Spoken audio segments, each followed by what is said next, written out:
Hi, friends! Welcome back for Chapter 18 of Charlie and the Chocolate Factory. Chapter 18, Down the Chocolate River. Off we go! Cried Mr. Wonka. Hurry up, everybody. Follow me into the next room. And don't worry about Augustus Gloop. He's bound to come out in the wash. They always do. We shall have to make the next part of the journey by boat. Here she comes. Look! A steamy mist was rising up now from the great warm chocolate river, and out of the mist there suddenly appeared a most fantastic pink boat. It was a large open rowboat with a tall front and a tall back, like a Viking boat, and it was of such a shining, sparkling, glistening pink color that the whole thing looked as if it were made out of bright pink glass. There were many oars on either side of it, and as the boat came closer, the watchers on the riverbank could see that the oars were being pulled by masses of Oompa Loompas, at least 10 of them to each oar. "This is my private yacht," cried Mr. Wonka, beaming with pleasure. "I made her by hollowing out an enormous boiled sweet. Isn't she beautiful? See how she comes cutting through the river?" The gleaming pink boiled sweet boat glided up to the riverbank. 100 Oompa Loompas rested on their oars and stared up at the visitors. Then suddenly, for some reason best known to them, they all burst into shrieks of laughter. "What's so funny?" asked Violet Beauregard. "Oh, don't worry about them," cried Mr. Wonka. "They're always laughing. They think everything's a colossal joke. Jump on the boat, all of you. Come on." As soon as everyone was safely in, the Oompa Loompas pushed the boat away from the bank and began to row swiftly down the river.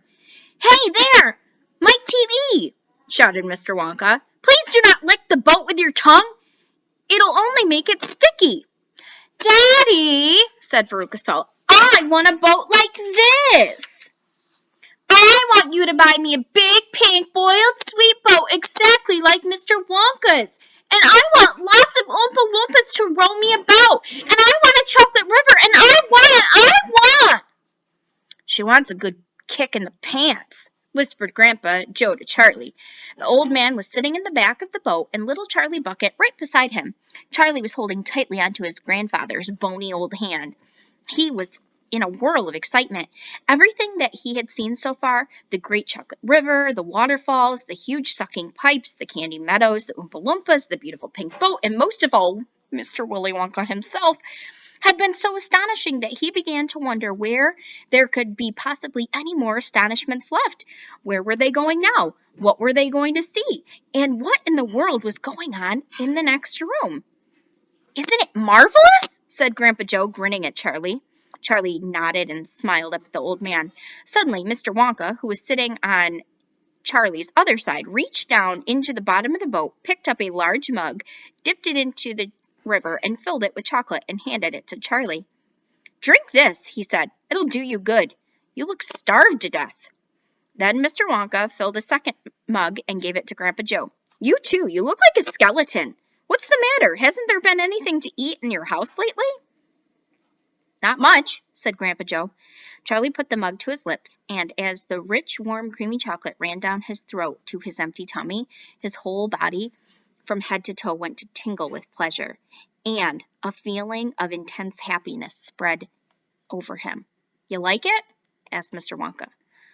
"Oh, it's wonderful," Charlie said. "The creamiest, loveliest chocolate I've ever tasted," said Grandpa Joe, smacking his lips. "That's because it was mixed by waterfall," Mr. Wonka told them. The boat sped on down the river.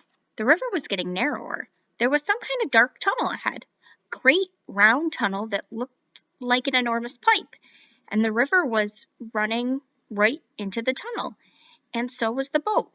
"Row on!" shouted Mr. Wonka, jumping up and waving his stick in the air. "Full speed ahead!"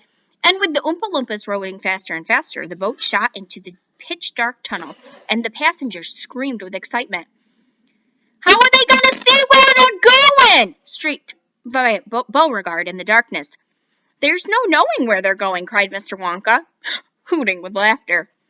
"There's no earthly way of knowing which direction they are going. There's no knowing where they're rowing or which way the river's flowing. No speck of light is showing. No danger must be growing. The rowers keep on rowing, and they're certainly showing any signs of slowing." "He's gone off his Fire! Shouted one of the fathers, aghast, and the other parents joined in the chorus of frightened shouting. He's crazy! They shouted. He's balmy. He's nutty. He's screwy. He's batty. He's dippy. He's dotty. He's daffy. He's goofy. He's beany. He's buggy. He's wacky. He's loony.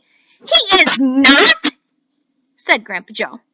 Switch on the lights, shouted Mr. Wonka, and suddenly on came the lights and the whole tunnel was brilliantly lit up, and Charlie could see that they were indeed inside a gigantic pipe, and the great upward curving walls of the pipe were pure white and spotlessly clean.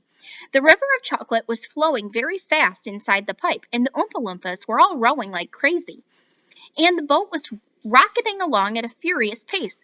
Mr. Wonka was jumping up and down in the back of the boat, calling to the rowers to row faster and faster still. He seemed to love the sensation of whizzing through the white tunnel in a pink boat on a chocolate river, and clapped his hands and laughed and kept glancing at his passengers to see if they were enjoying it as much as he. Look, Grandpa, cried Charlie. There's a door in the wall. It was a green door, and it was set into the wall of the tunnel just above the level of the river. As they flashed past it, there was just enough time to read the writing on the door. Storeroom number 54, it said. All the creams. Dairy cream, whipped cream, violet cream, coffee cream, vanilla cream, pineapple cream, and hair cream. Hair cream, cried Mike Teavee. You don't use hair cream. Row on, shouted Mr. Wonka. There's no time for silly questions. They streaked past a black door, storeroom 71. It said all whips, all shapes and sizes. Whips? Cried Veruca Salt. What on the earth do you need whips for? For whipping cream, of course, said Mr. Wonka. How can you whip cream without whips? Whipped cream isn't whipped cream unless it's been whipped by all the whips. It's just as a poached egg isn't poached unless it's stolen from the woods in the middle of the night. Row on, please. They passed a door that was yellow, in which it said storeroom number 77, all the beans, cacao beans, coffee beans, jelly beans, and Hass beans. Hass beans? Has-beens, cried Violet Beauregard. You're one yourself, said Mr. Wonka. There's no time for arguing. Press on, press on. But 5 seconds later, when a bright red door appeared and came into sight, he suddenly waved his gold-topped cane in the air and shouted, Stop the boat! And that was Chapter 18 of Charlie and the Chocolate Factory. Thank you so much for listening. Have a great day. And remember, be kind.